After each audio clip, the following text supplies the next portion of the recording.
Muy buenas tardes, yo soy Brian Jesús y voy a explicar facturación electrónica. Primero entramos a la página de Secretaría de Administración y Finanzas. En la parte de abajo vamos a encontrar realizar pagos y trámites en línea. Aquí estará facturación electrónica. SAF, generación CFDI. Importante, recuerda que para obtener tu CFDI el pago debió haberse realizado con 48 horas hábiles de anticipación a la fecha de solicitud. En esta parte vamos a ingresar los siguientes datos. En la parte de acá vamos a poner RFC receptor. Vamos a colocar el RFC de la persona. Elegir tipo de pago para la facturación. Vamos a utilizar línea de captura. En formas de pago el 04, que es el tarjeta de crédito. En método de pago vamos a seleccionar el PUE, que significa pago en una sola exhibición. Línea de captura, vamos a escribir la línea de captura e importe. En el total le vamos a poner la cantidad que fue. Le vamos a poner en generar factura, que es facturar. En la siguiente parte nos pone el RFC del receptor, razón social del receptor. Escribe nombre o razón social. El uso del CFDI. Selecciona el uso del CFDI, que es D01, honorarios médicos, dentales y gastos hospitalarios. Le ponemos facturar transacción, que es facturar.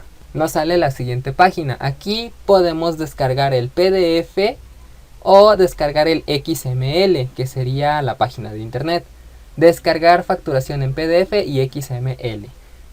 Podemos mandarlo por correo electrónico. Podemos escribir el correo electrónico de la persona a la que se lo queremos mandar, o en nuestro caso a nuestro correo. En CC podemos etiquetar a cualquier persona que también quisiéramos que le llegue el correo. Recuerda que para obtener el CFDI el pago debió haberse realizado con 48 horas hábiles de anticipación a la fecha de la solicitud. Aquí vamos a enviar correo con archivo PDF y XML. Se envían los dos. Muchas gracias por su atención.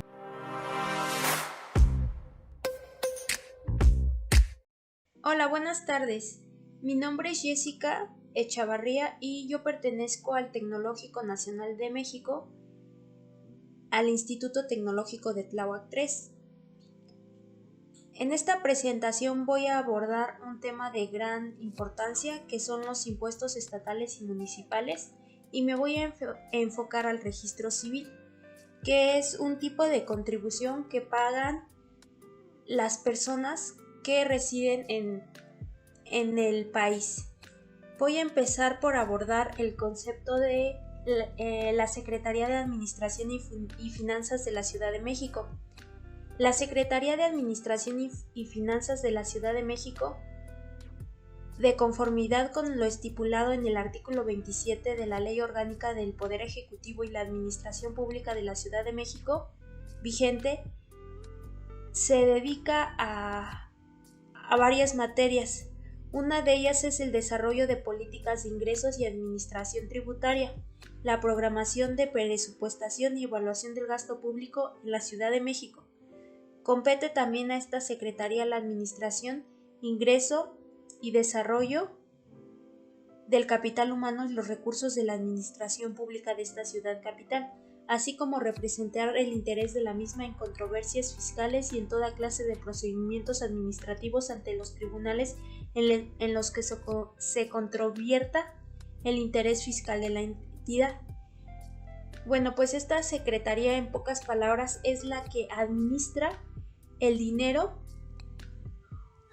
y el gasto que el presidente destina para contribuciones.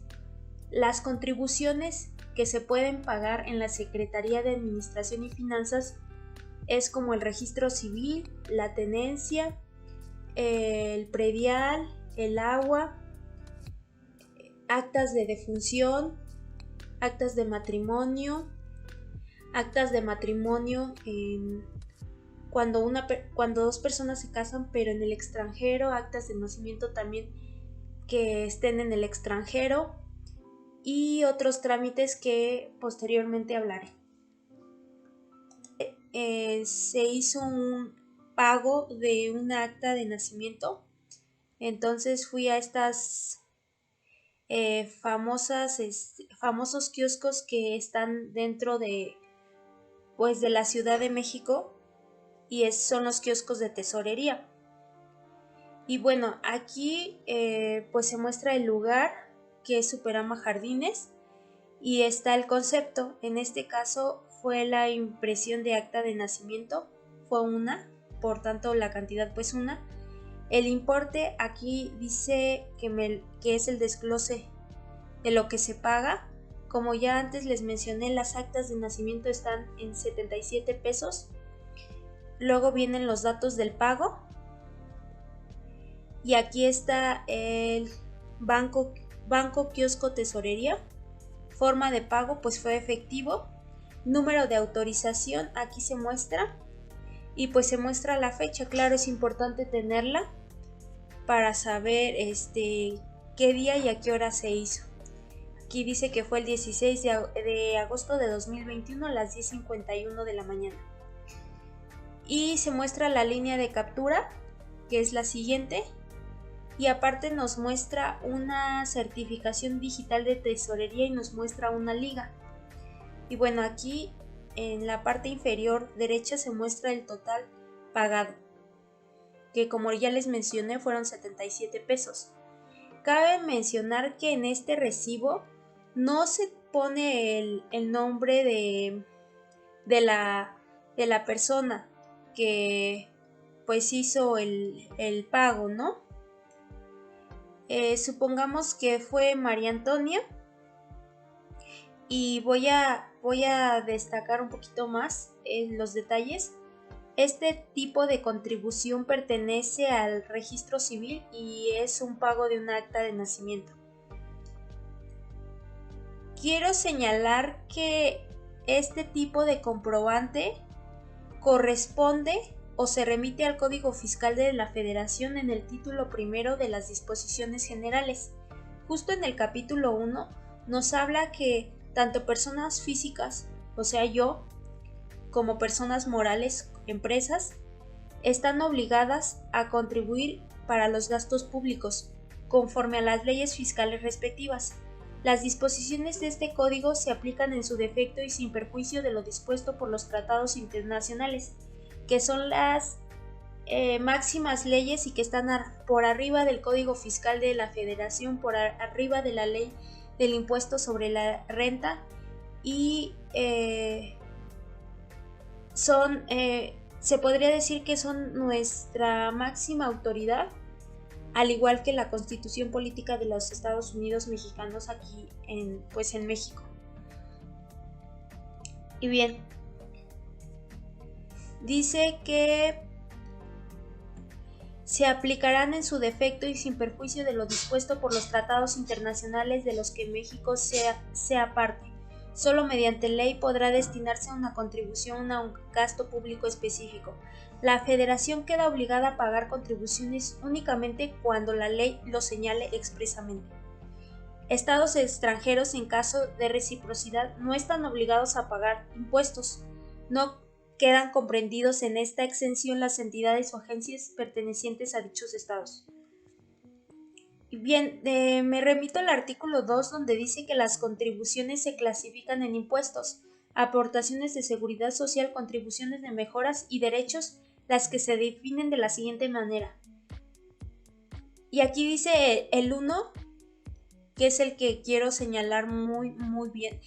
¿Qué son los impuestos? Son las contribuciones establecidas en la ley que deben pagar las personas físicas y morales que se encuentran en la situación jurídica o de hecho prevista por la misma y que sean distintas de las señaladas en las fracciones 2, 3 y 4 de este artículo. Aportaciones de seguridad social.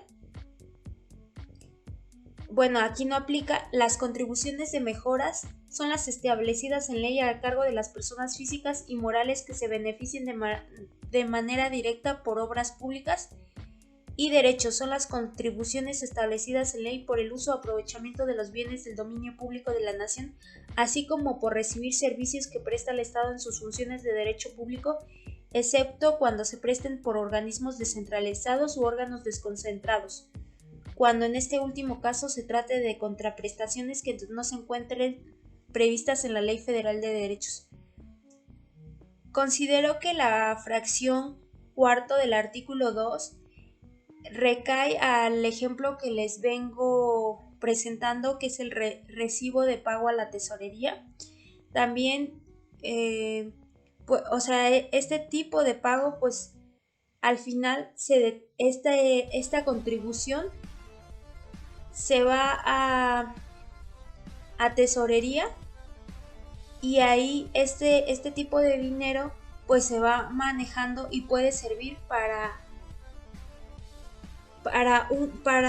gastos a futuro que se tengan que hacer para el bienestar de la población. Entonces, este tipo de contribuciones que acabo de mencionar, también como el agua, el predio, la tenencia, son contribuciones que se tienen forzosamente que pagar y que exige el gobierno, porque se requieren nuevamente que ese dinero se mueva para beneficio propiamente de nosotros, pero también este dinero entra en las bolsas del gobierno y de algún modo este dinero va a seguir circulando y moviéndose para generar inversiones a futuro y gastos a futuro que tenga que hacer pues el país. Entonces, la Secretaría de Administración y Finanzas es muy importante que esté en la Ciudad de México, porque ella administra tanto el dinero como las deudas, también como los ingresos. Todo eso lo tiene bien identificado en sus estados financieros, para ver que marche bien y que no haya ningún tipo de cosas turbias, por así decirlo, que el dinero esté bien administrado, que este dinero que cada mexicano contribuye a pagar sus pues sus deudas,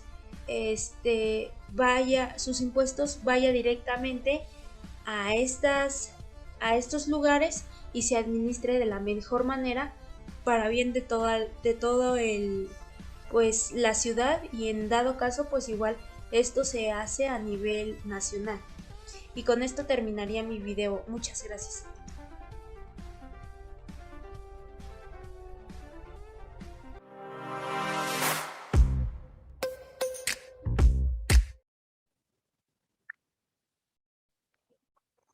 Bueno, pues seguiremos hablando sobre la Secretaría de Administración y Finanzas de la Ciudad de México. Y yo, María del Carmen, les voy a hablar sobre el impuesto de tenencia. ¿Qué, qué es la Secretaría de Administración y Finanzas de la Ciudad de México?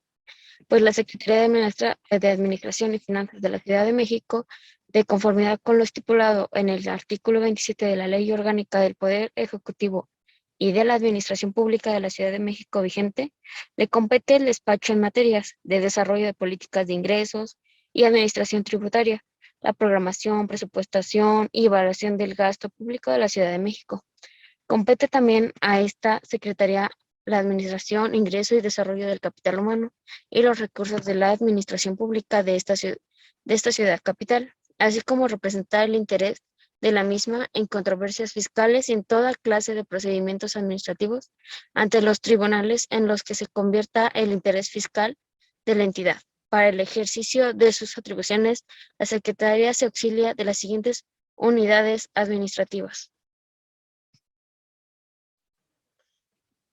Algunos de los departamentos asociados a la Secretaría de Administración de la Ciudad de México está la Subsecretaría de Egresos, Tesorería de la Ciudad de México, Procuraduría Fiscal de la Ciudad de México, Dirección General de Administración Personal, Dirección General de Administración y Finanzas de la Secretaría de Administración y Finanzas, Dirección General de la Administración Financiera, Dirección General de Administración de Personal y a Uninómina, Dirección General de Política y Relaciones Laborales, Dirección General de Tecnologías y Comunicaciones, Coordinación General de Evaluación, Dirección General de Recursos Materiales, Dirección General de Patrimonio Inmobiliario.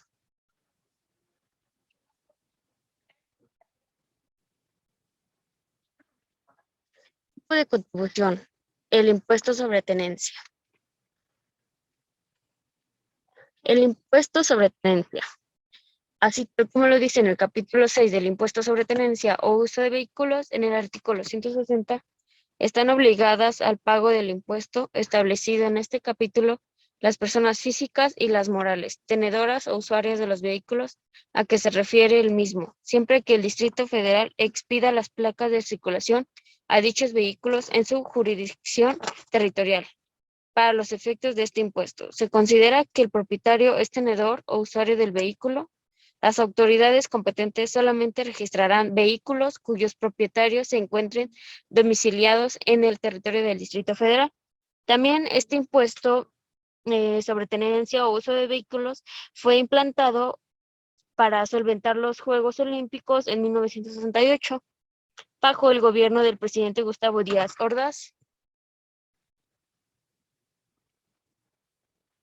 ¿Cómo se calcula el pago de la tenencia?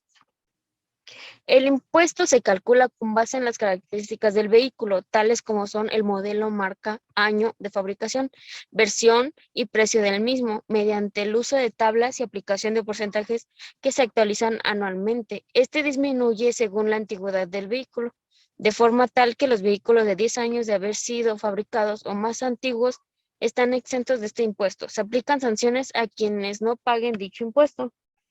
Este impuesto se calcula y pues para saber el cálculo de cuánto debes pagar de tenencia, tenemos que ingresar a la Secretaría de Finanzas de la Ciudad de México y descargar tu línea de captura. Algunos derechos de los contribuyentes, así como el artículo 46, son derechos de los contribuyentes recibir de la autoridad fiscal orientación y asistencia gratuita para el cumplimiento de sus obligaciones fiscales. 2. Recibir de la autoridad fiscal en los términos del Código Financiero del Estado de México y municipios la respuesta que proceda respecto de las solicitudes presentadas para la exención o la bonificación de contribuciones y sus accesorios, la devolución o compensación de contribuciones y sus accesorios, la prescripción y la cancelación de contribuciones y sus accesorios, la declaración de caducidad de las facultades de la autoridad. Presentar declaraciones complementarias, recibir de la autoridad fiscal el comprobante del pago de sus contribuciones, corregir su situación fiscal con motivo del ejercicio de las facultades de comprobación que lleven a cabo las autoridades, conocer el estado de tramitación de los procedimientos en los que sea parte, recibir de las autoridades fiscales estatales en el inicio del ejercicio de sus facultades de comprobación la Carta de Garantías de Contribuyente, auditado estatal. Los demás que Código Financiero del Estado de México y municipios y otros ordenamientos señalen. También tenemos algunas obligaciones de los contribuyentes, tal como en el artículo 47, inscribirse en los registros fiscales en un plazo que no exceda de 30 días a partir de la fecha que se genere la obligación fiscal, utilizando las formas oficiales. Tratándose del impuesto sobre tenencia o uso de vehículos, inscribir el vehículo en el patrón vehicular de la entidad dentro de los 30 días siguientes contados a partir de la fecha de adquisición, así como realizar todos aquellos trámites de control vehicular que modifiquen y actualicen el registro del vehículo, conforme a los procedimientos y requisitos que establezca la Secretaría. 2. Tramitar la baja del vehículo del padrón vehicular de la entidad, en caso de siniestro que derive en pérdida total del vehículo, robo, deje de ser propietario, tenedor o usuario, en un término que no exceda de 30 días a partir de que ocurra el evento. Realizar el trámite de cambio de propietario del vehículo en un término que no exceda de 30 días posteriores a la adquisición del mismo. También está señalar el domicilio fiscal en el que realicen actividades que generan obligaciones fiscales, que será único para aquellos contribuyentes que cuenten con una o más sucursales e informar de los cambios a este. Consignar en las declaraciones, manifestaciones y avisos previstos en este código la clave de registro asignada por la autoridad fiscal, Declarar y, en su caso, pagar los créditos fiscales en los términos que disponga este código. Y por último, firmar las declaraciones, manifestaciones y avisos previstos por este código bajo pretexto de decir verdad.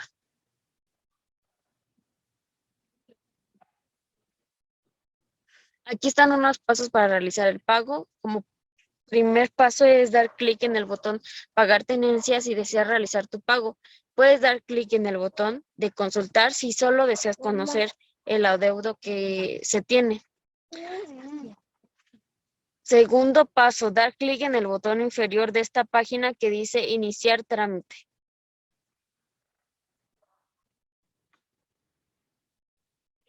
Como tercer paso, captura el NIP y las placas de tu vehículo. Si tienes dudas sobre dónde se encuentra tu NIP o cómo inscribir tus placas, consultar a la pequeña guía en forma de preguntas que aparece en la parte inferior de esa página y enseguida da clic en el botón donde dice pagar. Y cuarto paso, aparecen los datos del vehículo y el monto de tu adeudo. Y también tenemos que verificar que estos datos sean correctos y, pues, como siguiente, dar clic en el botón de realizar pago. Si no quisieras realizar el pago, en ese momento solo cierra la ventana y listo. Como quinto paso será abrir una ventana emergente indicándote los medios de pago disponibles. Verifica que cuentas con alguno de ellos y, de ser así, marca el recuadro que dice: si deseo pagar mi adeudo de tenencia, ya que con alguno de los medios de pago, y a continuación le damos clic en continuar. Y algunos de los tiendas de autoservicio donde puedes hacer esos pagos de tenencia está Soriana, Chedraui Comercial, Farmacias del Ahorro, alguna Farmacia Guadalajara y otros más.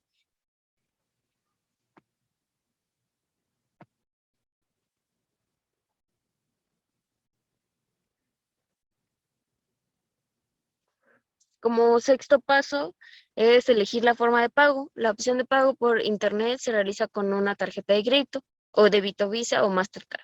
Debe tener una tarjeta que esté habilitada para realizar los debidos pagos por internet, y de lo contrario no podrás continuar tu trámite. Para habilitar debes de hablar al número de asistencia telefónica si es que no puedes hacerlo. O con un servicio de banca electrónica sería en BBVA Bancomer. La opción de pago en ventanilla es para pagar en efectivo o con cheque en las sucursales bancarias de BBVA Bancomer, Scotiabank, HSBC, Santander y Banorte, o en cadenas comerciales afiliadas como ya les había comentado, Chedraui, Farmacias del Ahorro son las más sonadas y las más cercanas a nuestro domicilio. Y el séptimo paso es pagar por cualquier opción de tu preferencia e imprimir tu comprobante que te mandan. Y si realizas el pago por internet, se te pedirá una cuenta de correo electrónico a donde enviar tu comprobante. Y si realizas el pago por ventanilla, deberás guardar tu formato de pago en ventanilla bancaria impreso para realizar el siguiente paso. Es importante que observes que de pagar en ventanilla tienes fecha límite para realizar tu pago. Si te excedes de esa fecha que tienes, deberás, pues, volver a realizar todo el proceso antes mencionado. Y como octavo paso tenemos los pasados 2 días hábiles. Después de realizar tu pago, podrás entrar al portal de la CPF en la Liga de Finanzas para imprimir tu comprobante oficial de pago. En esta página se te pedirá anotar el número de referencias que aparece en el comprobante de pago sencillo que obtuviste en el paso número 6. Y si realizaste el pago por internet o el número de referencia, Tramitanet si es que pagaste en ventanilla. Es muy importante también que se realice en este paso, pues este comprobante te servirá para realizar otros trámites o facturas de aclaraciones de ser necesario. Si necesitarás comprobante fiscal digital de la CFDI, solo entra a esta liga que te muestro aquí y sigue los pasos que te indiqué y obténlo. Aquí está un ejemplo del formato de pago. Como aquí vemos, aquí está el formato de pago a la tesorería y aquí está el concepto como tal, es de impuestos sobre tenencia local y derechos de refrendo. Aquí está tu placa, el ejercicio fiscal y el modelo del auto. El concepto de pago, y que es la tenencia, obviamente, y el importe que tienes que pagar. Este sería como tu comprobante para pagar, y ya realizado el pago con tu factura. Este mismo formato lo llevas a donde vas a hacer tu trámite, y enseguida ahí te colocan la fecha y el sello de que ha sido aceptado tu factura.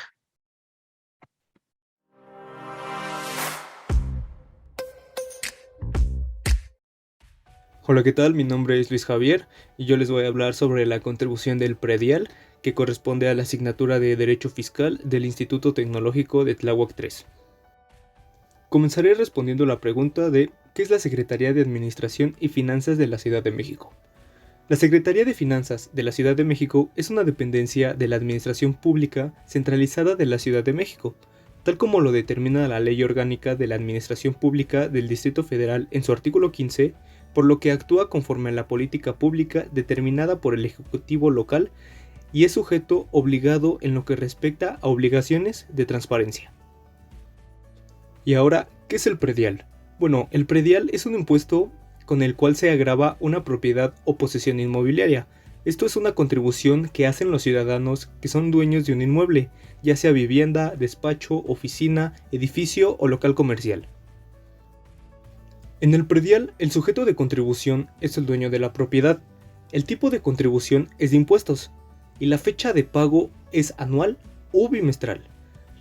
La base es el valor catastral del inmueble, el cual puede determinar mediante la aplicación de valores unitarios del suelo y construcciones sobre la superficie de su inmueble. Para facilitar el pago del impuesto predial, la Tesorería de la Ciudad de México podrá enviarle una propuesta de declaración de valor catastral y pago del impuesto predial. Si la propuesta que recibió por correo no está vencida y los datos coinciden con los de su inmueble, deberá pagar el impuesto a su cargo.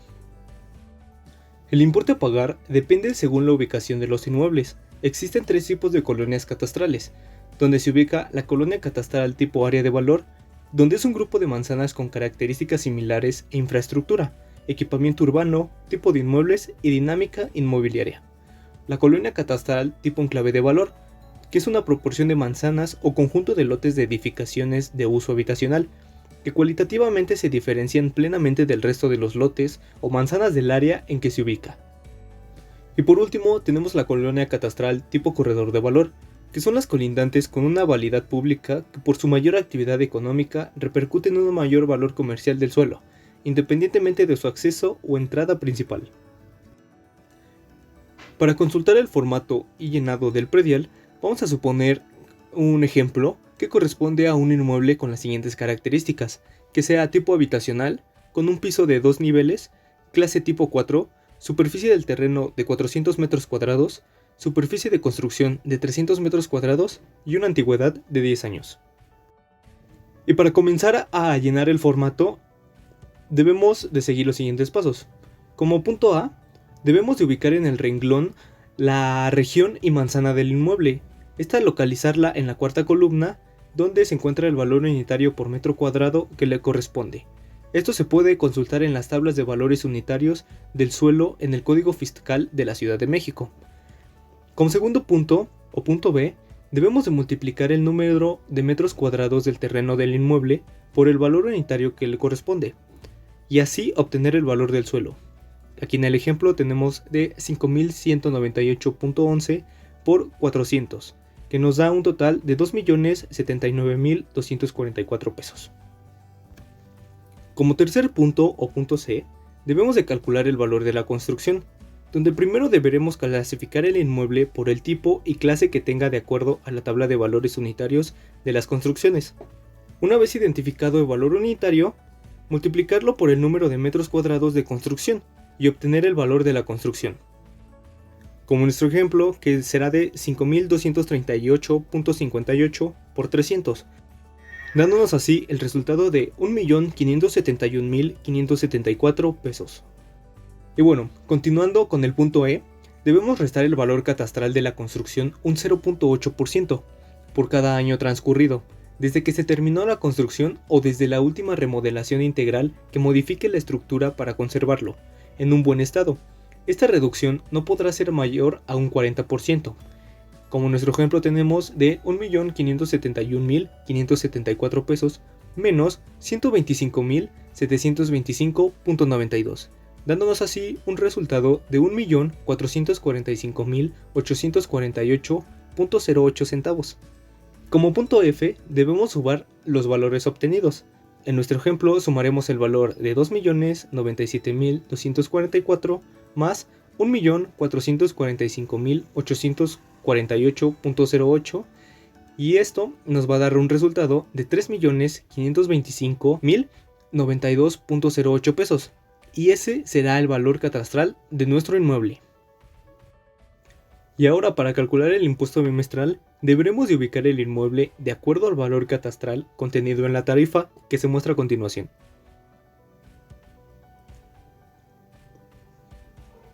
Comenzaremos realizando la siguiente resta.